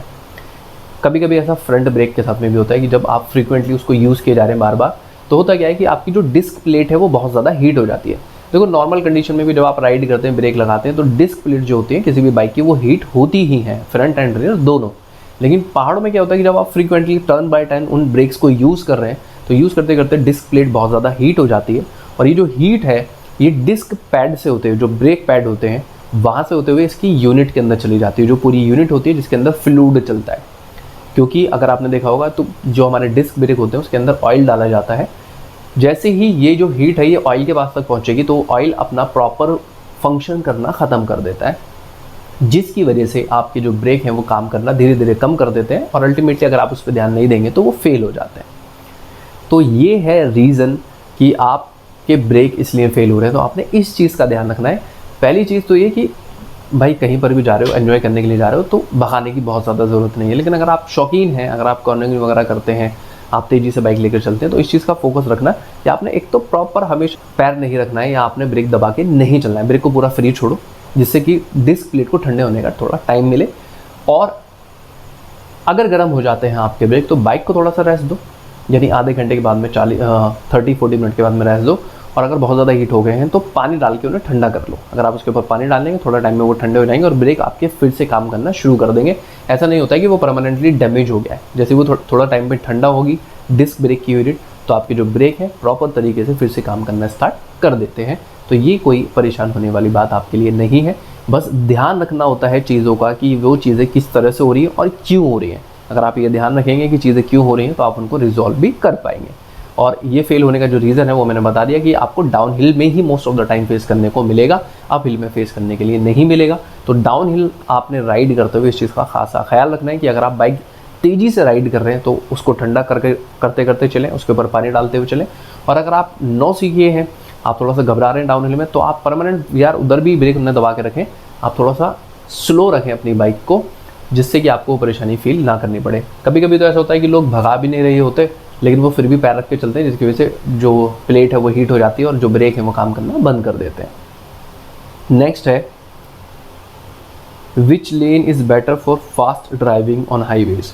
भाई देखो अभी मैं ऑलरेडी इसका जवाब दे चुका हूँ कि जो 3 लेन होती हैं हाईवे के ऊपर, जैसे फर्स्ट लेन, सेकंड लेन, थर्ड लेन, और अगर हम लोग बात करते हैं फास्ट ड्राइविंग के बारे में, तो फास्ट ड्राइविंग के लिए जो होती है हमारी वो फर्स्ट लेन होती है। सबसे पहली लेन के अंदर आपने फास्ट ड्राइविंग करनी है, उसी लेन को आपने पकड़ के चलना है। और मैं ये सबको एडवाइस दूंगा जो भी हाईवे पे फ्रीक्वेंटली ड्राइव करते हैं या कभी भी जाते हैं हाईवे के ऊपर, कि आप अगर स्लो ड्राइव कर रहे हैं तो आप फर्स्ट लेन का यूज़ ना करें, आप सेकंड लेन का या थर्ड लेन का यूज़ कर लें। क्योंकि फर्स्ट लेन उन लोगों के लिए छोड़ें जो थोड़ा तेज़ी से जाने वाले हैं, क्योंकि अक्सर लोग ऐसा करते हैं कि तेज़ी से जाते हैं, और तेज़ी से जाते हुए ऐसा नहीं है कि उनके लिए तो आप कोई बहुत ज़्यादा इंतज़ाम कर रहे हैं कि भाई हम क्यों छोड़ें। आपने ऐसा नहीं सोचना कि हम उनके लिए क्यों छोड़ें, आप अपने लिए छोड़ के रखें, क्योंकि वो लोग पीछे तेज़ी से आएंगे, कंट्रोल करें, कार को कंट्रोल कर पाएँ या ना कर पाएँ, उनका व्हीकल सही से कंट्रोल हो या ना हो, तो वो आपके लिए रिस्क हो जाएगा कि आपका एक्सीडेंट हो सकता है। सपोज किसी हाईवे की जो स्पीड लिमिट है वो 120 है, आपने ड्राइव करनी है 80-90 की स्पीड पे, तो 80-90 की स्पीड पे आप मिड वाली जो लेन होती है, मिड लेन के अंदर राइड करें। जो फर्स्ट लेन है, फर्स्ट लेन के अंदर राइड ना करें, वो आपकी सेफ्टी के लिए। क्योंकि जिससे किसी को अगर 100 प्लस की स्पीड पे चलना है, 110 चलना है, 120 की स्पीड पे चलना है, तो वो लोग इस लाइन में ड्राइव करेंगे। एंड अगर आपने 80-90 चलना है तो आप इधर ड्राइव करें, जिससे आपको बार बार उन्हें साइड भी ना देना पड़े और आप आराम से पूरी सेफ्टी के साथ में अपने जो टूर है उसको कंप्लीट कर पाएँ। हम भाई अपना नेक्स्ट क्वेश्चन की तरफ चलते हैं। Why do some people use blinker hazard lights on a nice and sunny day? ये मैं कहूँगा कि हाँ, आमतौर पर ये देखने के लिए मिल रहा है। अगर आप ऑलरेडी इस वीडियो को देख रहे हैं, अगर आप ऐसा करते हैं तो छोड़ दें। मैं बताता हूँ सवाल क्या है। सवाल ये है कि आमतौर पे जब हम लोग देखते हैं हैज़ार्ड लाइट को, या फिर अगर हम लोग देखते हैं ब्लिंकर्स को, हैज़ार्ड लाइट क्या होती है कि जब आप अपने व्हीकल के चारों इंडिकेटर जलाते हैं, अक्सर ये कार के अंदर आती है ऑलरेडी, कुछ एक बाइक के अंदर आने लगी है, कुछ लोग इसमें बाइक के अंदर लगवाते हैं कि चारों इंडिकेटर एक साथ जलें। इसे हैज़ार्ड लाइट बोला जाता है, या फिर इसे कुछ लोग ब्लिंकर भी बोलते हैं। नॉर्मली ये जो हैज़ार्ड लाइट है ऐसे करती है, लगातार ब्लिंक करती है, ऑन ऑफ होती रहती है। लेकिन अभी आजकल फैशन में क्या रहा है कि लोग डिफरेंट टाइप के हैज़ार्ड लाइट लगवा रहे हैं। मतलब हैज़ार्ड नहीं है, वो ब्लिंकर ही है प्रॉपर, डिफरेंट पैटर्न में जलता है वो। कभी पहले इस साइड का जलेगा, फिर इस साइड का, फिर इस साइड का, फिर इस साइड का, और ये कंफ्यूज करता है हाईवे के ऊपर। मैं ये कह रहा हूँ कि अगर आप ऐसी प्रैक्टिस फॉलो कर रहे हैं तो पहली चीज़ तो उसको छोड़ दें, क्योंकि आपको जो चीज़ कूल लग रही है राइड करते हुए, खास तौर से ये राइडर ही करते हैं, ये कार वाले आपको करते हुए दिखाई नहीं देंगे। तो जो चीज़ आपको कूल लग रही है करते हुए कि मैंने बड़ा अच्छा पैटर्न करवाया हुआ है ब्लिंकर का और मैं हैज़ार्ड लाइट यूज़ कर रहा हूँ, लोग मुझे देख रहे हैं, तो पहले इस प्रैक्टिस को बंद करें, क्योंकि ये आपके लिए हज़ार्डस हो सकती है। हैज़ार्ड लाइट का पहले मतलब समझो कि क्या है। हैज़ार्ड लाइट का मतलब होता है कि जब आप हैज़ार्ड में हैं, जब आप किसी मुश्किल में हैं, जब आप किसी परेशानी में हैं, तब आपने हैज़ार्ड लाइट यूज़ करनी होती है। यानी नॉर्मली जब आप देखते हैं कि आपको फॉग दिखाई दे रहा है रोड के ऊपर और आपको लग रहा है कि पीछे वाला व्हीकल मुझे नहीं देख पाएगा, तो फॉगी कंडीशन के अंदर हम लोग हैज़ार्ड लाइट का यूज़ करते हैं, जिससे कि कोई व्हीकल हमें देख सके। साथ में अगर हमारी कार का कोई ब्रेक डाउन हो जाता है, सपोज़ मेन जो हमारा हाईवे के बीच में ब्रेक डाउन हो गया, तब हम वहाँ पे जब हमारी व्हीकल रुका होता है, जब हमारी गाड़ी रुकी होती है, कार रुकी होती है, तब हम हैज़ार्ड लाइट का यूज़ करते हैं, क्योंकि हम हैज़ार्ड में हैं, हम परेशानी में हैं उस टाइम पे। अगर हमारा कोई पंचर वगैरह हो जाता है तो भी हम लोग हैज़ार्ड लाइट का यूज़ करते हैं, ये दिखाने के लिए पीछे वालों को कि हम एक मुसीबत में हैं, और इसलिए हम उनके अटेंशन लेने के लिए हैज़ार्ड लाइट का यूज़ करते हैं कि आप ध्यान से निकलना है यहाँ से। ये हैज़ार्ड लाइट का मतलब है कि जब आप हैज़ार्ड में हो, जब आप परेशानी में हो, तब आप हैज़ार्ड लाइट यूज़ करें। लेकिन अभी हो क्या रहा है, आजकल एक फैशन बन गया है, जो हैज़ार्ड लाइट होती है उसके अंदर अलग अलग पैटर्न लगवा के और लोग उसका यूज़ कर रहे हैं। पहली चीज़ तो ये कि आप में से ज़्यादातर लोग उसका अटेंशन लेने के लिए, कूल दिखने के लिए इस काम को करते हैं। क्या फ़ायदा है इन चीज़ों का? उसके ऊपर आप पैसा खर्च कर रहे हैं कि कूल दिखाई दूंगा, मैं रात में राइड करूँगा तो लोग मुझे देखेंगे, मैं दिन में राइड करूँगा, डिफरेंट पैटर्न के ब्लिंकर यूज़ करूँगा तो लोग मुझे देखेंगे। लेकिन आपके जो पैटर्न होते हैं ना, कुछ किसी का पैटर्न ऐसा होता है कि कभी ये इंडिकेटर जलता है, कभी ये इंडिकेटर जलता है। नॉर्मली हैज़ार्ड लाइट के अंदर क्या होता है कि पीछे चारों इंडिकेटर, आगे पीछे के जो इंडिकेटर होते हैं वो साथ में ब्लिंक करते हैं। लेकिन अभी जो डिफरेंट पैटर्न नज़र आने लगे हैं ब्लिंकर के, उसमें क्या होता है, कभी ये ब्लिंक करेगा, फिर ये ब्लिंक करेगा, फिर अलग अलग डिफरेंट पैटर्न में ब्लिंक करते हैं। पहली चीज़ तो ये आपकी जो हरकत है वो डिस्टर्बिंग है, आप दूसरों को रोड के ऊपर डिस्टर्ब कर रहे हैं। और अगर हम लोग देखते हैं इनके पैटर्न को लेकर, तो कभी कभी ये गलत इंडिकेशन भी दे देते हैं कि आप लेफ्ट की तरफ जाने वाले हैं या फिर आप राइट की तरफ जाने वाले हैं। तो हैज़ार्ड लाइट को यूज़ करना आपके लिए हैज़ार्डस हो सकता है, आपके लिए परेशानी या मुसीबत का कारण बन सकता है। और ख़ासतौर से तब भी बन सकता है जब आपको ये पता लगेगा कि हैज़ार्ड लाइट का यूज़ करना चालान करवा सकता है आपका। यानी अगर आप बिना किसी पर्पज़ के हैज़ार्ड लाइट यूज़ करते हैं तो इससे आपका चालान हो सकता है। तो ये एक प्रैक्टिस है जिसको बंद होना चाहिए। चीज़ों को समझदारी के हिसाब से किया जाए, सोच समझ के किया जाए रोड के ऊपर, क्योंकि रोड के ऊपर कभी ऐसा होता है कि आप सोचते भी नहीं है कि कोई चीज़ आपके लिए कितना ज़्यादा परेशानी खड़ी कर सकती है, और आप नॉर्मली इसको किए जा रहे हैं और एक झटके के अंदर एक्सीडेंट हो जाता है और फिर वो एक अफसोस वाली बात रह जाती है। नेक्स्ट क्वेश्चन है हमारा, हिल राइड करते हुए मेरी बाइक के ब्रेक काम नहीं करते हैं, क्या करूं? ऑलरेडी ये ऐसा एक क्वेश्चन हम लोग देख चुके हैं कि भाई देखो, जब कभी भी ये जो ब्रेक काम नहीं करने की कंडीशन आएगी वो तब आएगी जब आप डाउन हिल राइड कर रहे होंगे, जब आप नीचे की तरफ आ रहे होंगे, जब आप ऊपर चढ़ते हैं तब आपके ब्रेक आराम से काम करते हैं, इवन ज़्यादा ही काम करते हैं। अच्छा, एक चीज़ और है कि हो सकता है कि आपके डिस्क पैड वगैरह ऑलरेडी घिसे हुए हों, इसलिए काम ना कर रहे हो, तो उनके एक बार चेक करवा लें। अगर ऐसा फ्रिक्वेंटली हो रहा है, बार बार हो रहा है, तो एक बार आप उसको चेक करवाएं कि आपकी बाइक के पास डिस्क पैड हैं भी या नहीं भी हैं, किसी मैकेनिक को दिखा लें, उसके बाद में फिर देखना। अच्छा, दूसरी चीज़ ये कि जो ऑलरेडी मैं आंसर कर चुका हूँ उस सलाह पे आपने ध्यान रखना है कि अगर ब्रेक पहले काम करते हैं और बाद में काम करना बंद कर देते हैं तो फिर आपके ब्रेक के अंदर वो हीटिंग वाली प्रॉब्लम आ रही है, और अगर ब्रेक काम ही नहीं कर रहे हैं तो इसके अंदर ब्रेक के अंदर ही कोई प्रॉब्लम है। मैकेनिक के पास जाओ, अच्छे से दिखाओ कि उसमें क्या परेशानी आ रही है। एक चीज़ मैं बताता हूँ, जब हम लोग बात करते हैं सिंपल ड्रम ब्रेक के बारे में, तो वहाँ बहुत ज़्यादा चीज़ें नहीं होती ख़राब होने के लिए, लेकिन डिस्क ब्रेक के अंदर बहुत सारी चीज़ें हैं जो ख़राब हो सकती हैं। अगर आपकी डिस्क प्लेट घिस चुकी है उसकी वजह से ब्रेक में दिक्कत हो सकती है, अगर आपके डिस्क पैड घिस गए तो भी दिक्कत हो सकती है, अगर आपकी ब्रेकिंग यूनिट ही ख़राब हो गई है तो दिक्कत हो सकती है, अगर उसमें ऑयल नहीं है तो दिक्कत हो सकती है। तो बहुत सारी दिक्कतें हैं डिस्क ब्रेक को लेकर। डिस्क ब्रेक ज़्यादा अच्छा काम करते हैं, लेकिन उसके अंदर परेशानियाँ भी बड़ी डिफरेंट टाइप्स की आती हैं। तो अच्छे मैकेनिक के पास जाओ, ब्रेक चेक करवाओ, और उसके बाद में फिर शायद आपको ये पता लग सके कि उसमें क्या कमी आ रही है। नेक्स्ट क्वेश्चन को हम लोग देखते हैं। बड़ा अच्छा क्वेश्चन मैं कहूँगा, नॉर्मली लोगों को नहीं पता होता है। नेक्स्ट क्वेश्चन है, ओवरटेक किस साइड से करना ज़्यादा सही है? जब आप किसी व्हीकल को ओवरटेक कर रहे हैं तो आपने ओवरटेक किस साइड से करना है, ये यहाँ पर सवाल है। तो भाई मैं बता देता हूँ, जब कभी भी आप हाईवे के ऊपर राइड करते हो, जब कभी भी, हमेशा एक चीज़ ध्यान रखना, किसी भी व्हीकल को ओवरटेक करते हुए आपने हमेशा राइट साइड से ही ओवरटेक करना होता है। किसी भी व्हीकल को ओवरटेक करना है, हमेशा राइट साइड से ओवरटेक करो। देखो, बड़ा सिंपल सा कॉन्सेप्ट है। जैसे मैं बता रहा था, हाईवे के ऊपर जो सबसे ऊपर वाली लाइन होती है, जो राइट साइड वाली लाइन होती है, वो तेज़ चलने के लिए होती है। सपोज आपने किसी को ओवरटेक करना है, इसका मतलब आपकी स्पीड उससे ज़्यादा है, आप उससे तेज़ चलना चाहते हैं, ये है भाई आपकी राइट वाली साइड। यानी अगर आप यहाँ पर ड्राइव कर रहे हैं, उस आपके आगे कोई व्हीकल है, तो आपने राइट पर आना है और यहाँ से इस वाली लेन से आराम से उसको ओवरटेक करते हुए जाना है। ओवरटेक का तरीका ही राइट साइड से है, आप लेफ्ट साइड से ओवरटेक ना करें। सबसे बेहतर होता है, अगर आप पूरे रूल के हिसाब से चलना चाहते हैं तो हमेशा जो ओवरटेक आपने लेना है राइट साइड से, क्योंकि राइट लेन जो होती है वो फास्ट लेन होती है एंड जो लेफ्ट लेन होती है वो स्लो मूविंग लेन होती है। अब बात यह है कि अगर व्हीकल ठीक हमारे सामने ही चल रहा हो, सपोज आप ऑलरेडी फास्ट लेन के अंदर ही हैं और व्हीकल आपके आगे चल रहा है, तो आपने कहाँ से ओवरटेक करना है? उसी लेन के अंदर से ही आपने ओवरटेक करना है। ऑलरेडी आप भाई सबसे फर्स्ट लेन के अंदर चल रहे हैं, जैसे मैंने कहा ये फर्स्ट लेन है, ये सेकंड लेन है, ये थर्ड लेन है, ऑलरेडी आप फर्स्ट लेन में ही चल रहे हैं। आप 120 की स्पीड पे चल रहे हैं, आपके आगे वाला जो व्हीकल है वो 100 की स्पीड पे, 110 की स्पीड पे चल रहा है, और उस हाईवे की स्पीड लिमिट 120 है, आपने 120 ही चलना है वहाँ पे।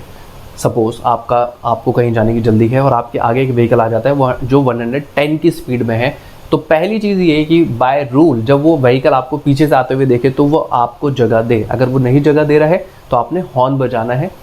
जब आप हॉर्न बजाएंगे तो वो लेफ़्ट साइड में अपनी कार को करेगा, क्योंकि आप ज़्यादा फास्ट चल रहे हैं तो आपको जगह दी जानी चाहिए, और आप ऑलरेडी फास्ट लेन के अंदर ही हैं तो वो आपको जगह देगा। आपको अपनी जगह से हटने की ज़रूरत नहीं है। अगर आप ऑलरेडी फास्ट लेन के अंदर हैं, आप हॉर्न बजाएं, वो लेफ़्ट पे मूव करेगा, आपको जगह देगा, आप निकल जाएं।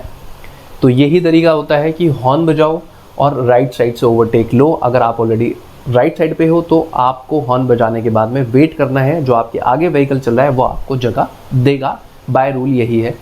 और अगर रूल के हिसाब से सब हम लोग चलेंगे तो काफ़ी ज़्यादा मैं कहूँगा कि एक्सीडेंट की वजह से जो डेथ होती है, जो एक्सीडेंट्स होते हैं, उनके नंबर में अच्छी खासी कमी आएगी, लेकिन कोई रूल फॉलो करता नहीं है। एक चीज़ तो हमारे यहाँ पे बहुत खास तौर से देखने को मिलती है कि अगर आपने किसी के पीछे हॉर्न बजा दिया है तो हॉर्न बजाने के बाद में और तेज भगाना शुरू कर देता है, वो बहस पर उतर जाता है कि इसको कैसे आगे निकलने दूंगा। ऐसा मत किया करो। अगर आपसे कोई साइड मांगता है प्रॉपर तरीके से तो आप उसको साइड दे दो, कोई बहस करने की इसमें ज़रूरत नहीं होती है।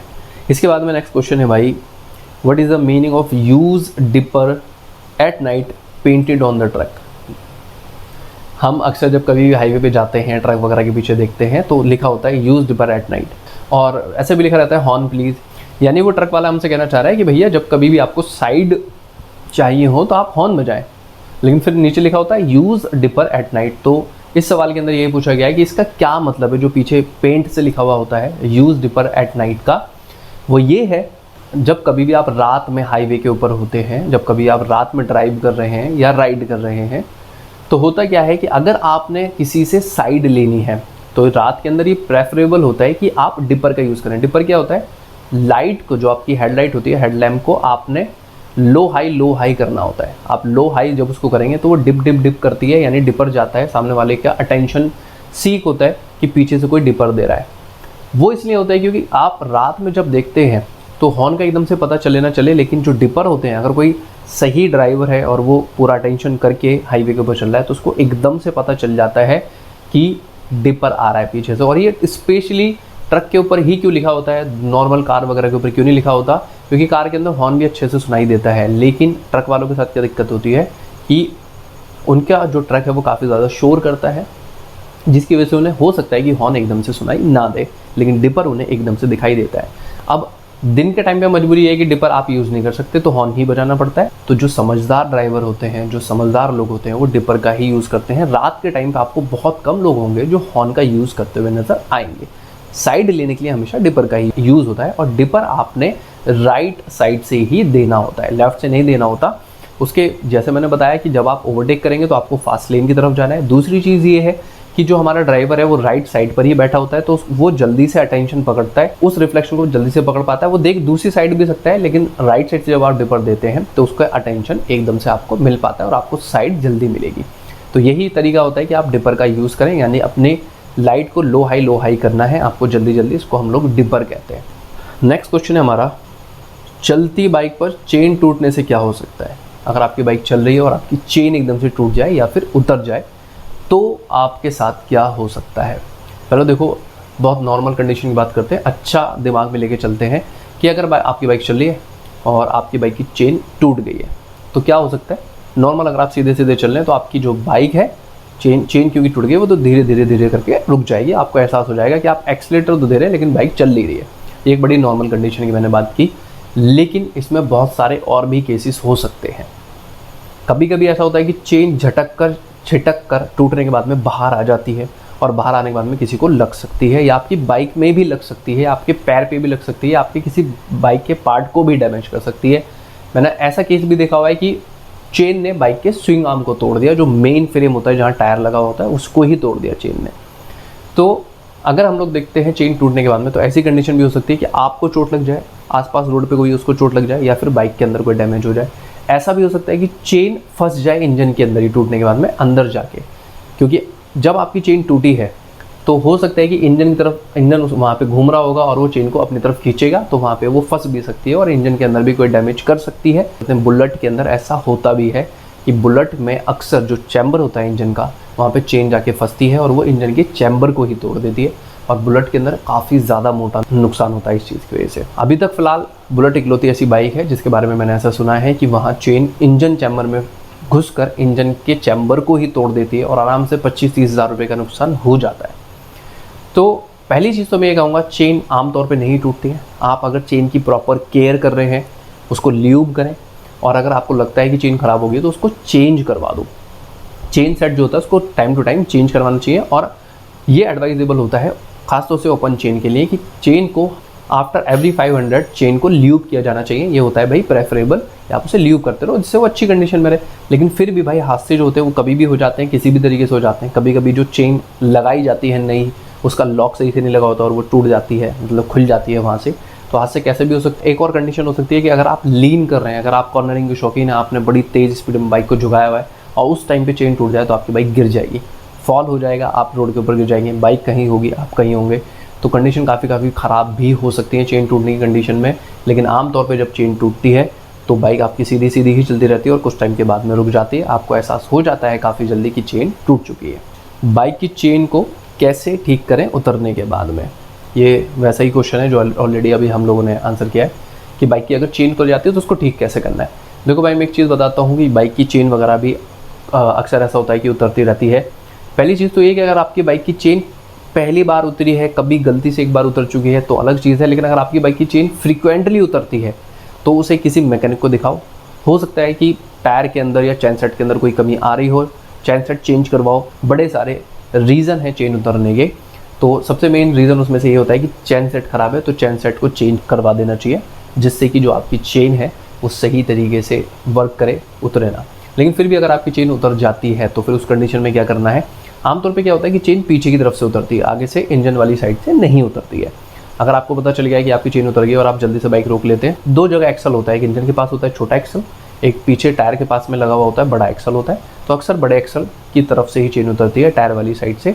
तो आपने क्या करना होता है, बाइक रोको, सिंपल ओपन चेन वाली बाइक है आजकल ज़्यादातर, और आप अपने हाथ से आराम से उसे चढ़ा सकते हैं बाइक को न्यूट्रल करके। अगर आपकी बाइक में सेंटर स्टैंड ही नहीं है, कुछ बाइक ऐसी होती है इसमें सिंगल स्टैंड ही है, जैसे R15 के अंदर, KTM RC के अंदर, RS200 के अंदर, इनमें सिंगल स्टैंड ही है, तो इसमें परेशानी हो सकती है। लेकिन फिर भी आप थोड़ी कोशिशें करके या किसी की हेल्प लेके वहाँ चेन चढ़ा सकते हैं खुद से। हाँ, अगर चेन आगे इंजन के पास से उतर गई फिर परेशानी है, फिर आप उसमें कुछ नहीं कर सकते, मैकेनिक को ही ढूंढना पड़ेगा, वो आगे से इंजन के पास से उस फ्रेम को खोलेगा एंड उसके बाद में उसकी चेन चढ़ा कर देगा। तो आप पीछे आराम से अपने हाथ से चेन को चढ़ा सकते हैं, जैसे साइकिल में बचपन में चढ़ाते भी थे, वैसे ही प्रोसीजर, कोई नई चीज़ नहीं होती है। नेक्स्ट क्वेश्चन है, बड़ा मज़ेदार सा है, डिस्क ब्रेक पर ऑयल लगा सकते हैं क्या रस्ट से बचने के लिए? डिस्क ब्रेक पे आसपास अगर आपको रस्ट दिखाई दे रही है, आमतौर पर ऐसा तब होता है जब किसी की बाइक ज़्यादा खड़ी रहती है, या फिर आप कभी कभी ऐसे होता है कि बाइक चल तो रही है लेकिन जो बीच वाला हिस्सा है डिस्क ब्रेक का, डिस्क प्लेट का, उसके अंदर आपको जंग दिखाई दे रही है, रस्ट दिखाई दे रही है। तो क्या उसके ऊपर आपने ऑयल लगा देना है? अगर आपको ऐसा कुछ फील हो रहा है कि इस पर रस्ट ना आ रहा है तो क्या ऑयल लगा सकते हैं? मत करना, बिल्कुल भी नहीं करना है। अगर रस्ट लग भी रही है डिस्क ब्रेक के ऊपर, काफ़ी टाइम से बाइक खड़ी हुई है, तो भी ऑयल का बिल्कुल यूज़ मत करना, क्योंकि जैसे ही आप डिस्क प्लेट के ऊपर ऑयल का यूज़ करते हैं, चाहे वो किसी भी तरीके का ऑयल हो, आपके डिस्क ब्रेक काम करना ही बंद कर देते हैं और जो डिस्क पैड हैं वो ख़राब हो जाते हैं। फिर वो ख़राब होने के बाद में आपको चेंज करने पड़ेंगे, दूसरे लाने पड़ेंगे, क्योंकि जैसे ही आप डिस्क प्लेट के ऊपर ऑयल लगा देंगे और जब आप ब्रेक को अप्लाई करेंगे तो वहाँ जो डिस्क पैड है जिसके अंदर लेदर आपको दिखाई देती है, वो लेदर उस तेल को धीरे धीरे एब्जॉर्ब कर लेगी और फिर वो काम करना बंद कर देगी। यानी जो आपका डिस्क पैड है उसका आपका नुकसान हो जाएगा, मोटा खर्चा हो जाएगा, क्योंकि किसी बाइक के डिस्क पैड बहुत ज़्यादा महंगे आते हैं। आमतौर पर अगर हम लोग देखें R15 वगैरह के, तो वहाँ पे भी आपको 900-1000 रुपीज़ पे करने पड़ते हैं डिस्क पैड के लिए। तो ये काम बिल्कुल नहीं करना है भाई। रस्ट वगैरह दिखाई देती है डिस्क प्लेट के ऊपर, दिखने दो, अगर बहुत ज़्यादा हो गई है तो किसी सैंड पेपर वगैरह से उसको क्लीन कर लेना, लेकिन ऑयल बिल्कुल मत लगाना। और ये एक चीज़ मैं बताता हूँ कि कुछ लोगों से ऐसी गलती हो जाती है कि जब वो चेन ल्यूब कर रहे होते हैं और चेन ल्यूब करते हुए स्प्रे जब चेन के स्प्रॉकेट पे लगाते हैं, तो अक्सर जो स्प्रे है वो डिस्क प्लेट की तरफ भी चला जाता है, रियर टायर पे, एंड वहाँ पे फिर जो ब्रेक है वो काम करना बंद कर देते हैं। तो इस कंडीशन में सबसे पहला एक्शन ये होता है, क्योंकि एकदम से तो ऑयल एब्जॉर्ब नहीं करने वाले हैं डिस्क पैड, कि आप उसको पानी डाल के हल्का डिस्क प्लेट के ऊपर उसको क्लीन कर दो किसी कपड़े से, तो वो आराम से क्लीन हो जाएगा और फिर उसके बाद में आपके ब्रेक सही से काम करने लगेंगे। नेक्स्ट क्वेश्चन है भाई, जो लोकल डिस्क पैड होते हैं वो कंपनी वाले डिस्क पैड से सस्ते क्यों होते हैं? सभी लोग सस्ते वाले यूज़ क्यों नहीं करते हैं? दो सवाल है यहाँ पे कि भाई कुछ लोग क्या करते हैं कि नकली डिस्क पैड लगवा लेते हैं, कंपनी के यूज़ नहीं करते, क्योंकि कंपनी वाले महंगे हैं। अगर कंपनी वाले 400-500 के हैं तो नकली वाले 100-150 के आराम से मिल जाते हैं। तो लोग नकली वाले यूज़ करते हैं और कुछ लोग ही नकली वाले यूज़ करते हैं, बाकी कंपनी वाले यूज़ कर रहे हैं। तो सभी लोग क्यों नहीं कर रहे हैं नकली वाले यूज़? तो भाई मैं यहाँ पे बता देता हूँ, ये एडवाइजेबल है कंपनी की तरफ से भी, मेरी तरफ से भी, कि आप जेन्युइन पार्ट्स का ही यूज़ करें। चाहे किसी भी कंपनी की बाइक हो, आप जेन्युइन डिस्क पैड ही लेकर आएँ और उसी का यूज़ करें डिस्क ब्रेक के अंदर। उसके रीज़न बताता हूँ। सबसे पहला रीज़न है ब्रेक की बाइट। जो ब्रेकिंग परफॉर्मेंस है वो नकली वाले डिस्क पैड जो होते हैं वो उतनी अच्छी नहीं देते जितना अच्छा जो जेन्युइन कंपनी की डिस्क पैड होते हैं वहाँ से आपको मिलता है रेस्पॉन्स। तो पहली चीज़ तो ये कि ब्रेक आपके अच्छे काम करें, उसके लिए जेन्युइन डिस्क पैड का होना ज़रूरी है। दूसरी चीज़ ये कि जो जेन्युइन डिस्क पैड होते हैं वो आपको लेदर के साथ में मिलते हैं, वहाँ पे आपको लेदर दिखाई देती है। और अगर हम लोग बात करते हैं नकली डिस्क पैड के बारे में, तो वहाँ आपको मेटल दिखाई देता है। अब होता क्या है, जब लेदर आप यूज़ करेंगे डिस्क पैड के अंदर, यानी जेन्युइन जब आप यूज़ करते हैं डिस्क पैड, तो वो लेदर जब मेटल की डिस्क प्लेट को पकड़ती है तो यहाँ पे डिस्क पैड घिसते हैं और प्लेट बहुत कम घिसती है। लेकिन अगर आपने नकली डिस्क पैड लिए हैं तो नकली डिस्क पैड है मेटल के, वो जो डिस्क प्लेट है वो भी मेटल की, तो मेटल पे मेटल जब घिसता है तो दोनों चीज़ें घिसती हैं, डिस्क पैड भी घिसता है एंड डिस्क प्लेट भी घिसती है, और डिस्क प्लेट आती है महंगी। यानी कि अगर आप ऐसा कर रहे हैं कि आप नकली डिस्क पैड का यूज़ कर रहे हैं तो आपकी डिस्क प्लेट जल्दी ही ख़राब हो जाएगी, फिर आपको एक मोटा खर्चा करना पड़ेगा, उसको चेंज करवाना पड़ेगा। तो कुल मिलाकर बात यह है कि बात वहीं के वहीं पहुंच जाएगी, खर्चा उतना ही आपका होगा और आपको ब्रेक के साथ में कॉम्प्रोमाइज़ भी करना पड़ेगा। तो ऐसा नहीं करना है, जेन्युइन डिस्क पैड ही यूज़ करने हैं। और ख़ास तौर से आप जब कभी भी ब्रेक की बात आती है तो वहाँ पे कॉम्प्रोमाइज़ बिल्कुल ना करें। थोड़ा खर्चा होता है, होने दें, लेकिन ब्रेक बहुत ज़्यादा एसेंशियल होते हैं किसी भी व्हीकल के लिए, चाहे कार की बात की जाए चाहे बाइक की बात की जाए। दोनों जगह disc plate and disc pad आप जेन्युइन ही यूज़ करें तो ज़्यादा सही है। नेक्स्ट क्वेश्चन है हमारा, हाईवे पर ड्राइव करते हुए नींद आने पर क्या करें? कुछ नहीं। बहुत ही बढ़िया क्वेश्चन है कि अगर आप हाईवे पे ड्राइव कर रहे हैं या फिर आप हाईवे पर राइड कर रहे हैं, तो राइड करते हुए जब आपको नींद आएगी तो आपने क्या करना है, मतलब उस नींद का क्या करना है अपने को? नींद का कुछ नहीं करना भाई, आप कुछ नहीं कर सकते हैं नींद का। जब कभी भी आपको ऐसा कुछ फील होता है कि नींद आ रही है तो सबसे बेहतर होता है कार को लेफ्ट हैंड साइड पे पार्क करो, साइड में कार लगाओ और आराम से कार के अंदर सो जाओ। अगर आपको पहले से ही फील हो जाता है कि आपको नींद आएगी तो किसी ढाबे पे रोक कर सोना, ऐसा मत करना कि बीच में कहीं रोकना पड़े। लेकिन फिर भी अगर आपको ऐसा लगता है कि नींद आ ही गई है तो फिर बीच में ही रोक कर सो जाओ, क्योंकि भाई अगर कोई लूटपाट होगी तो सामान जाएगा, कम से कम एक्सीडेंट से तो बच जाओगे। लेकिन अगर सोते रहोगे तो दूसरों को भी आप नुकसान पहुंचा सकते हैं और ख़ुद को भी पहुंचा सकते हैं। तो नींद में बिल्कुल भी ड्राइव या राइड नहीं करना है। नींद का आप कुछ नहीं कर सकते हैं, नींद जब आती है तो आती है। बस एक तरीका है, ये तरीका मैं इसलिए बता रहा हूँ जिससे आप एक नियर बाय ढाबे तक पहुँच सकें और वहाँ पे आराम से रेस्ट कर सकें। और वो तरीका ये होता है कि जब कभी आपको नींद आती है तो आपका जो को पैसेंजर है, जो खासतौर से जो आपकी को ड्राइवर सीट पर बैठा हुआ है, आप उससे बातचीत करना शुरू कर दें। अगर आप बातचीत करते रहते हैं तो आपका जो दिमाग है वो थोड़ा सा अटेंशन में रहता है और आपको नींद नहीं आती है कुछ वक्त के लिए। हाँ, अगर आप कोई स्ट्रॉन्ग कॉफ़ी ले लेते तो नींद आपकी जा सकती है, ऐसा होता है। लेकिन वो बीच में आपको कहाँ मिलेगी रोड के ऊपर कॉफ़ी? तो बेहतर होता है कि आप बात करें किसी से जो आपके साथ में है और बात करते हुए आप आराम से ड्राइव फिर कर पाएंगे। राइड के कंडीशन में तो आपको राइड करनी ही नहीं है, क्योंकि बाइक एकदम से गिर सकती है। और अगर आप कार के अंदर अकेले हैं तब भी ड्राइव मत करना, क्योंकि आप कभी भी सो सकते हैं। तो नींद का आप कुछ नहीं कर सकते, नींद के ऊपर किसी का बस नहीं चलता है। नींद जैसे आए कार को साइड लगा दो और आराम से सो जाओ। पावर नैप लो 15-30 मिनट का, अलार्म लगा के अगर पॉसिबल है तो उसमें आप थोड़ा फ्रेश फील करने लगेंगे। उसके बाद आगे जाएँ, ढाबे के ऊपर कार लगाएं और आराम से सो जाएं। क्योंकि नींद के अंदर आप सिर्फ खुद का ही नुकसान नहीं करेंगे, आप नींद में दूसरे का भी नुकसान कर सकते हैं। मतलब आपकी जो गलती है, आपकी जो जल्दबाजी है, वो दूसरे की जान की कीमत बन सकती है। तो ये चीज़ आपने बिल्कुल नहीं करनी है हाईवे के ऊपर, ये मेरी बड़ी पर्सनल सलाह है। लास्ट क्वेश्चन है, बाहर से सर्विस करवाना ज़्यादा सही है या सर्विस सेंटर से? ये भाई अपना लास्ट क्वेश्चन यहाँ पे हो गया कि पूछा जा रहा है कि भाई आप जब कभी अपने व्हीकल को लेते हैं तो बाहर से सर्विस करवानी चाहिए या अंदर से सर्विस सेंटर से सर्विस करवानी चाहिए?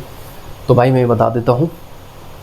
पहली चीज़ तो ये सवाल क्यों पूछा गया है, वो इसलिए कि जिन लोगों को नहीं पता है मैं बता देता हूँ। बाहर से सर्विस करवाना जो है वो थोड़ा सस्ता रहता है, और अंदर जब आप सर्विस करवाते हैं तो वहाँ सर्विस कॉस्ट आपको ज़्यादा पे करना पड़ता है। तो पहली चीज़ तो ये हो गई कि बाहर से क्यों सर्विस करानी है।